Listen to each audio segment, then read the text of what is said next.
California's wrestling history. From the 80s to 2023, Vince McMahon brought all the stars to the sea. We see cities and big crowds and lots of stars and celebrities of varying degrees. We see crowds that will cheer their hearts out, and they're rockin', and they're rockin'. Let's go out to California West. We see a bunch of big success. We see Roy Shire and Mike LaBelle when they were sent right straight to hell. Vince McMahon took over the state and stomped Vern Gagne into the plate. Then we saw a dip in the crowds with WrestleMania 7 being loud, but in a much smaller arena. And now 2023, we're screaming, and we will not ever be back because we've got international events. California love. Yeah, that was a terrible ending. Forgive me. I'm tired, and I wanted to do a really bad rendition to honor the memory of Tupac Shakur and Notorious B.I.G. because why the fuck not? I'm John Rhythm with my real honest thoughts on WWE's pay-per-view history in California. Bet you didn't think I was ever going to do that. I didn't think I was going to do that. That was a terrible rendition. Absolutely horrible. I can't sing. I can't carry a tune in a goddamn bucket. I can't carry several tunes in a steel bucket. So yeah, I teased this when I did my WrestleMania 31 retro view. I'm going to talk about the 38 WWE pay-per-views, well, WWF. By the way, my sister bought this shirt and painted this logo on the shirt, and you know what? I'm super happy about it, so I'm putting this up. But yes, back in 1986, WWE started carrying their big pay-per-views in LA, or, well, California, and then various other cities, and all the way to 2023, 38 events. Obviously, there was a break due to the pandemic and the fact that, well, I guess they didn't want to go to California. But that being said, WWE has had some ups and downs all around. Come on, defense work when it comes to professional wrestling in the state of California. Now, if I were to get into the minutia of California wrestling history, going back to John Tolos and Freddie Blassie, doing great at the Olympic Auditorium, Roddy Piper and Chavo Guerrero, not senior at the time because there was no junior. I wish there wasn't Chavo Jr. because I think wrestling would be better off. That being said, Roddy Piper playing, of course, the Mexican national anthem on the bagpipes, which was actually La Cucaracha, and he didn't die. Piper was nuts. That being said, California, going back to the 20s and the 30s, large crowds, big stars. You had Japanese wrestlers that would stop over even in the dying days of the Los Angeles territory. When Roy Shire's big-time wrestling in San Francisco, the Cow Palace crowds were way down because Roy Shire basically decided to piss a whole bunch of people off, including various towns like Ray Stevens. And the boy, the Ray Stevens, went all the way to the AWA. I mean, there's a lot of stuff to dive into, basically. I mean, you have Mike LaBelle, you have Judo Gene LaBelle, various, promotions in California had a lot of success, and then Vern Gagne started to encroach on that. It's funny that people talk about Vince McMahon being the first to ever expand, nationally. Now, Crockett tried doing that later on, especially when he acquired St. Louis. He, started foraying into Dallas. He would foray into Houston. He got Mid-South, which was the Universal Wrestling Federation, Florida. And he was expanding and running pay-per-views even in New York by 1988. Boy, the Bunkhouse Stampede 88. The whole point is Crockett was even going out to the West Coast. They were going to LA. They were going to Oakland. They were going all the way to Hawaii. Hawaii would be a whole different goddamn breed. One, it's way far away from California. Also, it's a fucking island. I've never been to Hawaii. I've heard good things. I've heard weird things. But that being said, California wrestling history. There's some great books. In fact, I need to look on Amazon, or maybe it's Crowbar Press.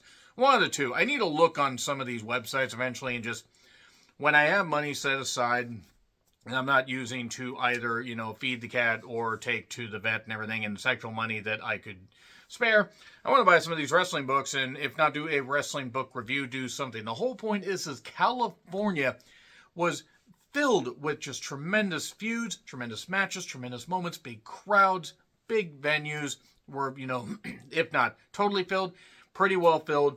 And there was a large, successful, string of promotions and shows in California. Then Vern Gagne, going back to him because I got totally off base, was going into Oakland, going into San Francisco, that kind of stuff. Verne Gagne was expanding way before Vince, if we're being perfectly honest. I think by 81, 82, he was expanding into California, which had Vince McMahon had the control of the company that he had by then, that he got by mid 82, I believe, because of the failing health of Vince Sr., he would have been able to expand even further, or faster, that is. Verne Gagne was expanding there, and then Vince got, Mike LaBelle, bought him out, all that stuff, buying TVs, everything. So basically, by the point that I'm getting to, which we're going to start right now, WrestleMania 2, that was split among 3 locations. There was New York, there was Chicago, and there was LA. I'm only going to talk about the LA portion, because talking about Chicago or New York when it comes to wrestling, California wrestling history, or at least WWE history, even though I literally just mentioned all that right there. WrestleMania 2, I'm not going to get into every single match, but I am going to mention, the big one was Bundy versus Hogan, and that was in LA. That was a big blue steel cage and stuff like that. They had 14,500 fans in the LA Memorial Sports Arena, which is not the only time that they would be in the LA Memorial Sports Arena. More on that in just a little bit. But they had 250,000 pay-per-view buys, which, yeah, they probably had closed circuit, that kind of stuff, because pay-per-view still was in its infancy. Closed circuit was where it was at. Now, closed circuit had been going back to the 60s with Ali, and the various fights that he had, and the Evel Knievel stuff that they don't want to ever mention when it comes to Vince McMahon's failures and stuff like that. The Ali Inoki debacle, where you had Chuck Wepner against Andre the Giant. You had all this stuff going on. So by the time we got to this point, it was the first ever wrestling event to be simulcast from 3 cities. Except it wasn't, because you had Starrcade 85. That was from Charlotte. They had the Greensboro Memorial Coliseum, and you also had it. The Omni in Atlanta. And that was a few months before that. Now, don't get me wrong. I think through the luck of fools and just insanity, Vince McMahon was able to find a way to make this succeed, but it wasn't as well received as WrestleMania 1. It's also the only time they tried that, and honest to God, I don't think they should ever try a simulcast again. One, with the amount of pay-per-view, or not even the amount of pay-per-view, but the amount of tickets, ticket prices that have increased tenfold, especially since the pandemic. But they would have increased even then had that not been the case. Then I might have had about another 5 or 6 events to talk about, between like March of 2020 and, June of 2021. But I digress. WrestleMania 2 was a success in the sense that it showed that Vince was basically just trying to stamp out the goddamn territories. And you got 3, 4, 5, 6 in the Skydome. 2 was probably one of the worst received Manias, but still, as far as financials, it was successful. They did well in New York, they did well in Chicago. I like the Battle Royal in Chicago, to be perfectly honest, but Hogan versus Bundy was the big deal. And Hogan took care of Heenan because Heenan had the bad neck. He made sure to take care of him in the cage, and that was nice. But Hogan and Bundy, that was Bundy's biggest match, if we're being perfectly honest. Yeah, when he squashed the midget at WrestleMania 3. Should have gotten your little beaver out of the way. Whichever, actually was a little beaver, I don't remember. Hogan versus Bundy was a big deal. And WrestleMania 2, despite critical panning, as far as business, worked pretty well. But it's a good thing they scaled it back. And then we go to WrestleMania 7. Now that had 16,158 fans. Was at the LA Memorial Sports Arena. Had 400,000 pay-per-view buys.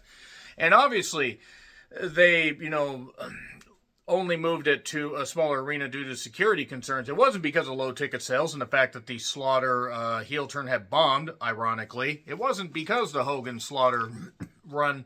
Don't get me wrong. It was a big deal when Slaughter burnt the goddamn, Hogan shirt. That was something I hated when I was 10 years old. I also hated the storyline because even at 10 years old, I go, okay, this is kind of dumb. Like, this isn't that great, because I actually knew people in school that had, uncles or even had fathers that actually were overseas. I knew a few that actually had brothers that went over there, and a few of them didn't come back. And I was only in elementary school at the time, because I was, I was just finishing up elementary school. I was 10 years old. And that was a little jarring. But, that being said, WrestleMania 7, had it been, at the LA Memorial, or, been at the big Coliseum and everything, 100-something thousand, whatever it is, if they had 30 to 40,000, it still wouldn't have looked that great. Vince went too bold. Yes, he had 93,173 in the Pontiac Silverdome, but at the same time, there was no way it was more than 78 to 80,000, by the way, but nevertheless, he wanted to go bigger. But the thing is, had the next year he tried to go for it, or by 89 had he tried to go for it, it would have gone better. By 91, people were starting to get tired of the Hogan shtick. Yes, Hogan was over. Hogan got a big cheer, big pop in the LA Memorial Sports Arena, but there were starting to be murmurs and starting to be some annoyance. Especially by later in the year, people were getting sick of him. Now, it was a vocal minority, which of course Hogan hates, the minority part at least, but he prefers they stay quiet. But again, the whole thing is WrestleMania 7 had Randy Savage versus the Ultimate Warrior in a retirement match where Liz reunited with Randy Savage. It was one of the biggest emotional moments in WrestleMania history. Maybe the biggest. To be perfectly honest, at least fans of my age. Now, if you are 20, 25 years old, even if you see the TV and you watch that, I don't know if it's going to resonate the same. You had to be there in the moment. I obviously wasn't at the pay-per-view, but I did see clips. I did see the VHS tape later, because at the time I wasn't able to get the pay-per-views. I got them sometime later when a friend of mine had an uncle that would always buy the stuff, but I didn't know him yet at that time, so I would get the tape. Now, Savage versus Warrior with Liz and Savage reuniting, Savage retiring for a number of months, and wanting to have a family with Liz, and getting married, even though they had been married for about 7 years, and unfortunately to be separated by about the same time we get to SummerSlam 92. Savage and Warrior was a big deal. Savage could get the most out of anybody, and DiBiase and Virgil. We can scoff at it now, but fans of my age, Virgil was over. That when he smashed DiBiase with that $1 million championship belt, that was a big fucking deal. That was a Royal Rumble 91, and Piper, I think, was supposed to face DiBiase, but Piper ended up getting a motorcycle accident or something. But DiBiase did the best he could with Virgil. He just treated him like somebody that lived in Mississippi where he could grift him out of money. Oh, wait, DiBiase would never do that. But it was a big match. It was a big moment. And Hart Foundation versus Nasty Boys, the last tag team championship reign for the Hart Foundation, came to an end, at least that iteration of the Hart Foundation. You did, of course, have the British Bulldog and the late great British Bulldog, late great Owen Hart, become tag team champions sometime in 96, carry them over into 97, but they weren't the Hart Foundation until about the time that particular reign ended, or at least around, or maybe, just a little bit before. But the Hart Foundation versus the Nasty Boys, and the Nasty Boys had just come off of a brief run in WCW where they faced the Steiners. They had come over, got a big push. Jimmy Hart was their manager. That was a big deal. And then Hulk Hogan versus Sergeant Slaughter. And you also had Kerry Von Erich versus Dino Bravo. And it's a good thing that both those guys were still around 2 years after this event. Ironic that bullets were involved in both of their passings. But nevertheless, Hogan and Slaughter, yeah, Hogan bled like crazy. And then we got the fireball thing afterwards. I think people always forget happened after that event went off the air. They actually caught stuff for Coliseum Home Video, which actually was kind of a nice hook for you, because even though VHSs, folks, yes, kids, we didn't get a chance to stream stuff. We didn't even have Blu-rays. We didn't have 4K. We didn't even have DVDs. Not as far back as Laserdiscs. I don't think WWE ever broadcast on Laserdisc. As hilarious as that would have been. Look up Laserdiscs and see, if you can understand how in the world people would have been able to, put a movie on that and play a movie on that. Seriously, you could have registered Laserdisc players as lethal weapons in several states. That being said, Hogan beating Slaughter for the WWE Championship. Slaughter's WWE title run wasn't all that great, but Slaughter was also old. I'm not knocking him. He did the best he could. He was a great heel. The thing is him turning heel because he was ashamed of the fans, embracing Hogan as their guy instead of him, because Hogan wasn't just the only, big guy. Like, Slaughter was there for a bit of it, but then because of the G.I. Joe thing, him wanting to become the first ever living G.I. Joe, and he made the smart decision. He was able to preserve his body, work the AWA, work the independents, earn a lot of money. It would have been nice if he would have been able to be there, and Vince could have just let him have that goddamn thing, but he had to deal with LJN. But Hogan and Slaughter did, they were able to send the crowd home happy, and yes, the crowd popped. And honestly, 16,000 fans in that, packed in that goddamn arena. It was a big deal. It was one of the best WrestleMania crowds. If we're ranking WrestleMania crowds, WrestleMania 7 has to be in the top 10. It has to be. Possibly top 5. We'll see. But we do get a bit of a break. We get almost a year and a half break, and we go to Royal Rumble 1993. 16,000 fans in the Arco Arena in Sacramento, California. 300,000 pay-per-view buys. Things were starting to slide a little bit downhill. But Royal Rumble 93 is... The Rumble match is not as good as 92. The card, however, might be better than Royal Rumble 92. Like, overall. Even though Piper and Mountie was a great moment, and... You had, I believe it was, no, you'd have the Rockers. You had the New Foundation against the Orient Express. The Rockers versus Orient Express were the previous year. You had Razor Ramon versus Bret Hart. Razor had gone after Owen, tried to make it personal. WWF Championship match. Bret, of course, says that it was supposed to be him and Warrior, and Warrior's going to put him over with the sharpshooter in the middle of the ring, according to Vince. Of course he was. No, he wasn't. There's no fucking way the Warrior would have done that. And Bret, bless him, Bret would not have been able to get a great match out of Ultimate Warrior. I mean, he would have been able to get a decent match out of him, but nobody could get a great match out of Warrior. Shawn Michaels and Mario Jannetty, after Mario Jannetty dove through the window of the barbershop to escape. What an act of cowardice. Will you stop? He came back, and Sherry was involved in this because Sherry, was kind of torn because Shawn had been a little bit of, prickish towards her. And Marty tried to be, the good guy and everything. With enough expressions to make Greg Valentine think, you could smile once in a while. That being said, Shawn and Marty, it wasn't the best. They kind of did a goofy finish, but they would continue that feud off and on. Shawn and Marty, though, was pretty good. The Steiners versus the Beverly Brothers and the Minnesota Destruction Crew, I believe is what they were called, or the Destruction Crew. Yeah, but the Beverly Brothers are pretty good. One of them is the father of Von Wagner. Look up at which one. And the Rumble match that had Bob Backlund almost go the distance. Had Ric Flair in one of his last matches in WWF. Him and Mr. Perfect had a fracas. Randy Savage tried to cover Yokozuna in a match that he had competed in before. So pinfalls didn't count. And then he got sent out. It was a cool visual. Made Savage look like an idiot. Oh, and Giant Gonzalez debuted.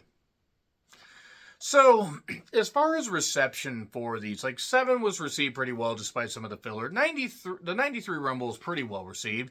And then we're going to talk about the 1996 Royal Rumble. Because, mind you, in the days of pay-per-views like this, until we got to 95, when they started doing it in your house, I believe in May, they were only doing 5-6 pay-per-views a year. We get to Royal Rumble 96, 9,600 fans, the Selland Arena in Fresno, California. Not the only time they'd be in Fresno. And they had 260,000 pay-per-view buys, that is. Goldust versus Razor in an IC title match. 1-2-3 Kid would interfere, and that would actually lead to Razor doing a run-in. Can't have a moving target, McMahon. Taker versus Brett. That's where Diesel would end up screwing over Taker. And the Rumble match that had Vader's debut had Yokozuna tossing out Mabel. And here we see Yokozuna being dumped out, unceremoniously out of the ring by Yokozuna. Bless Vince on commentary. Don't bless Vince the man. But bless Vince on commentary, because that is a quote that will stick in my mind. But Vader making his debut, just taking out Doug Gilbert, taking out Savio Vega. Some really cool moments there. I know that some people frown on the 96 Rumble. I liked it. I see why some people don't think that it's the best Rumble. And the late half of 95 into early 96 is a little bit dodgy. I think the pay-per-views got a little bit better. The television was trying to go in a different direction, but Vince was still steadfast on having people have occupations, all that stuff. Here's the Wild Man Omari. Did Omari make another appearance in WWF after that? I don't think so. But the 96 Rumble, I have a soft spot for it. I was 50. I enjoy it still. I can rewatch it and have some fun with it. But I do recognize that's not all that great. Now, we get to WrestleMania 12, which is just a couple months after this one, because I guess California is where they were still drawing 18,853 fans in the Arrowhead Pond in Anaheim, in California. You don't want to bust through that. 290,000 pay-per-view buys. Okay, Piper and Goldust in the Hollywood Backlot Brawl match. Ultimate Warrior's return, where he squashes Triple H. I'm torn on that because Ultimate Warrior is a prick. And Triple H being humbled at one point. Gee, I wonder why he suddenly turned into a burial prick for years and years and years. Taker versus Diesel was a big monster match. And, of course, you did have Jake Roberts, Ahmed Johnson, and Yokozuna against Vader. Bulldog and Owen, I believe. I think it was Bulldog and Owen. Camp Cornette. The idea is if Yoko's team won, Yoko would get 5 minutes along with Cornette. And I believe Savio versus Steve Austin, but Steve Austin was the ringmaster at this point. And then, of course, we had Brett versus Shawn, 60-minute Iron Man match. Look, I know people don't care for that match. They think it's slow. They think it's dull. And that's fair. You can be wrong. No, I kid. You guys can not like that if you don't want. That's okay. That's totally fine. I personally like it because I like the fact that they take their time. They pace themselves well. Was it the best idea to have that on the WrestleMania stage? Maybe not. Maybe you could have had that in your house and everything. But Brett worked hard. Shawn worked hard. I thought they had some good ebbs and flows. Yes, they did a lot of mat wrestling. They wrestled for 60 minutes plus like a minute and a half of overtime. Sue them. But they, to me, were, picture perfect as far as wrestling, and I really enjoy that one. Now, I'm not saying Mania 12 is one of the upper echelons. I'm not saying it's that great, but I'm saying as far as card quality and how it utilizes, its time, I think it did pretty well. And also Piper and Goldust, the Backlot Brawl, where it wasn't going to be Piper and O.J. Simpson. No, it wasn't. Shut up. We would never do that, WWE says. So then we take a bit of a break from California. We go to the Royal Rumble 1998. Cold Stone's my man. Mike Tyson. Just can't, they tried to tell him, how to say it, and he said no. And we know Mike. He won't take no for an answer. And people tend to forget that. He's a great fighter. Still scary. But an idiot. So anyway, 18,542 fans. It was the San Jose Arena. If you can't guess where San Jose is, you haven't been paying attention to this video so far. 351,000 pay-per-view buys. Oh boy, they're doing better. But really, if you think about it, in 2 years, they've only increased like 91,000 pay-per-view buys. And from WrestleMania 12, they've only increased like 61,000. But they had Vader versus the RS, formerly known as Goldust, where Luna was on Vader's back. He did the Vader Bob. Luna came with it an eyelash of like hitting her goddamn neck on the ropes and ending up not very good. But fortunately, she was fine. Rock versus Shamrock NIC title match where it looked like Shamrock won and Shamrock snapped. When Rock did the old brass knucks and the tights thing. Got right up there with Ken Shamrock. In the Royal Rumble match, 3 faces of Foley, Mankind Dude Love, Cactus Jack, Terry Funk was there as Chainsaw Charlie, Rocky Maivia. Well, The Rock was out there first. Or not first, but he was out there soon after. I think he was out there fourth because you had Tom Brandy, the big Italian there. Because you had Cactus, you had Terry Funk, and you had the 3 faces of Foley was great. You had Mark Marrow, who, bless him, Mark Marrow got paid a lot of money and had knee injuries, and unfortunately, I don't think didn't translate as well. You had the Honky Tonk Man there. For some reason, they thought he was a good idea in 1998. They were still trying to find their way in 98, even though they had some good talent there. And also, Stone Cold Steve Austin winning the whole goddamn thing. It was cool, with no controversy this time, unlike the previous Royal Rumble in the Alamo Dome. But that was a big deal. Him and Rock going toe-to-toe, queuing up what we were going to see, just sometime down the line, about a year down the line. And what I like is that wasn't the only time they teased that. They teased it a little bit earlier when Rock had won the Intercontinental Championship, when Austin basically gave it up. But after Austin won that, and 3 faces of Foley once again, I just can't put that over enough. That's just really good stuff. I did like when Mark Henry was attacking Ahmed Johnson. What was left of him, Ahmed Johnson could barely move at that point. And said JR said Mark Henry is handling the Big Johnson. And I promise you all, they reacted to that exactly as immaturely as you would imagine.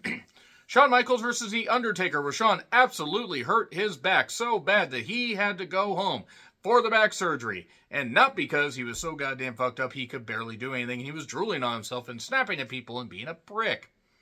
It was a combination. That being said, Shawn Michaels hurt his back so bad, and Undertaker got attacked by Kane and beat up and everything, and yeah, Taker lost, and then Undertaker got set on fire in the casket while Paul Bearer watched on. And Kane just did that. Said, man, the Kane Undertaker build was great. God, why can't they do storylines like that now? Oh, wait, setting things on fire is bad. Yeah, pricks. No, anyway, the whole point is, this Rumble, yeah, I didn't like the New Age Outlaws versus the LOD, and you had the 6, midget match, which I will say I liked Lawler's jokes because I liked stupid jokes because Randy Newman was right. Short people got no reason to live. I kid, of course. If you are a short person, don't worry. I am speaking to you and not over you, even though you're used to that. And if you want any restitution, it's on the third shelf that you obviously can't reach. But the Royal Rumble 98, pretty fun. Very fond memories. And then they're back in California. Not much longer, or not much, time after that. About July, Fully Load in Your House. That was 98. It was July of 98 because you had about 9,855 fans in the Selland Arena in Fresno, California.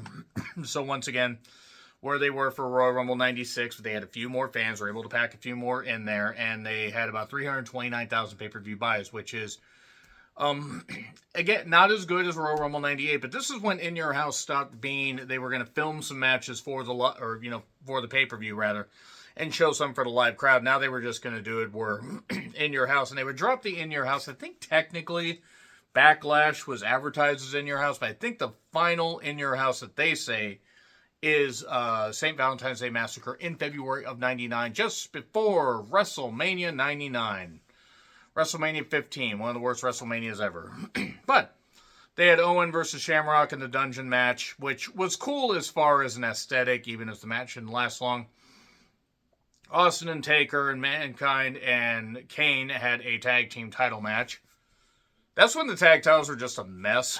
And you have Rock versus Triple H, Intercontinental Championship match, 2 out of 3 falls, that I believe ended in a time limit draw, which would lead to the ladder match at SummerSlam 98 in Madison Square Garden. Now this event, not great. I like the main event, and I like a couple of the moments, but realistically, this is one of their lull times in the summer.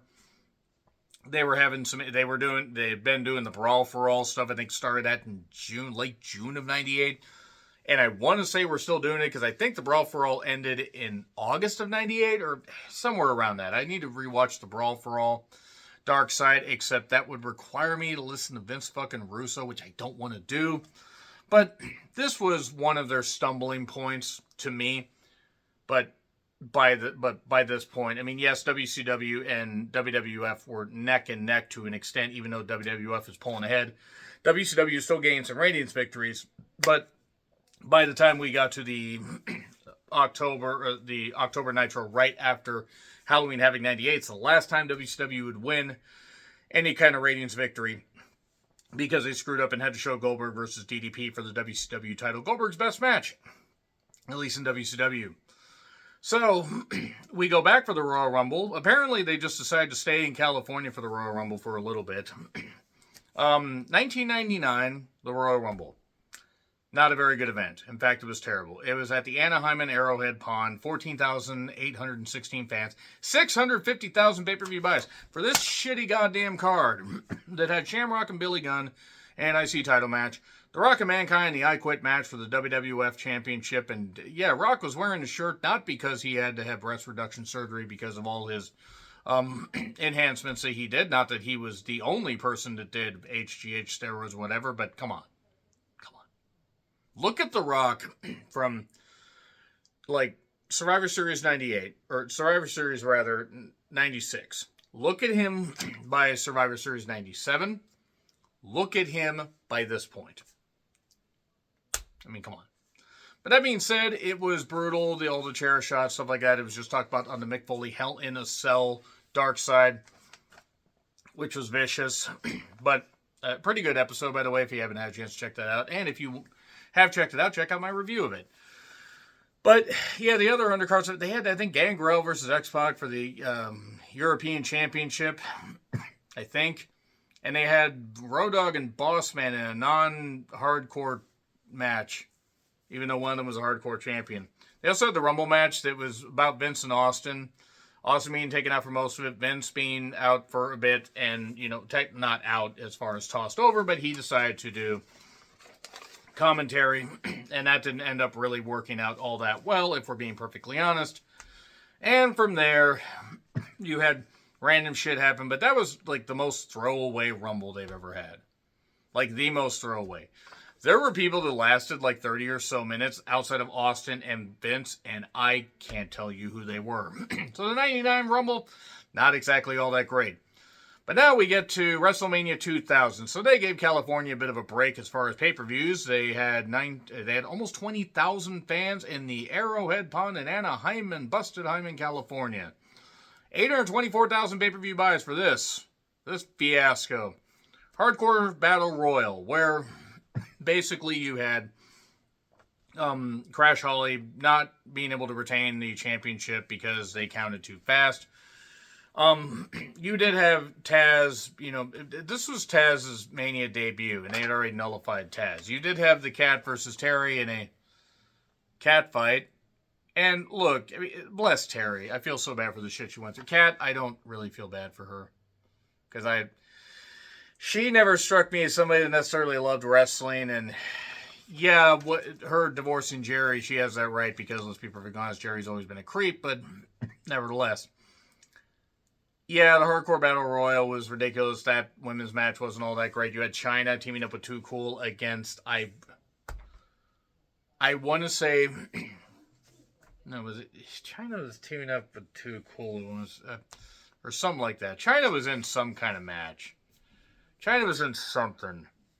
Because it was Rikishi and Too Cool again, whatever. I can't remember some of this stuff. Or, no, it was Rikishi and Kane. So it was Too Cool and Chyna against the Radicals, I think, if I remember right. Because that started to build Eddie and Chyna, which would actually kick off on the night after this event, the Raw after this event. Triangle ladder match, the Dudleys, Edge and Christian, and the Hardys, busting each other's asses, literally, and raising the bar. And they continued to have to raise the bar. And then Jeff couldn't pass the bar without stopping to drink. I feel bad, except I don't, because Jeff had multiple chance after multiple chance after multiple chances to change his life. Jericho, Benoit, and Angle. Angle was defending the European title and the Intercontinental title, and Jericho and Benoit traded pins. So Jericho ended up with the European title, Benoit ended up with the IC title, and Benoit never had to worry about coming out on the losing end of any kind of handicap or triple threat match ever again. And then Rock, Triple H, Big Show, and Foley, McMahon every corner. I've talked about that at length. I did a retro review of it. It wasn't very good. It went on way too long. I mean, Rock and bless Foley. And I understand why they wanted to involve Big Show. If it had been Rock and, Triple H, because Austin was out with the neck injury, it would have been better to just do that and have Vince screw over Rock there. Because with Big Show, it just made it up with Foley. Foley did get that WrestleMania main event. That's great, but let's be perfectly honest. Foley had already decided that he was retired. He had lost at No Way Out 2000, and it just wasn't a very good idea. Being not a very good idea, I don't think it's a very good idea to go on much longer. WrestleMania 2000, though, not exactly viewed as the best WrestleMania. That being said, look forward to... There's 38 events, and I just did 9. So, yeah, look forward to at least 2 more parts. Yay. Yay, team. That being said, let me know your thoughts in the comments. Like, share, subscribe, Twitter, Letterboxd, Blue Sky handles in the description. I'm John Ritlin, and I'll see you soon.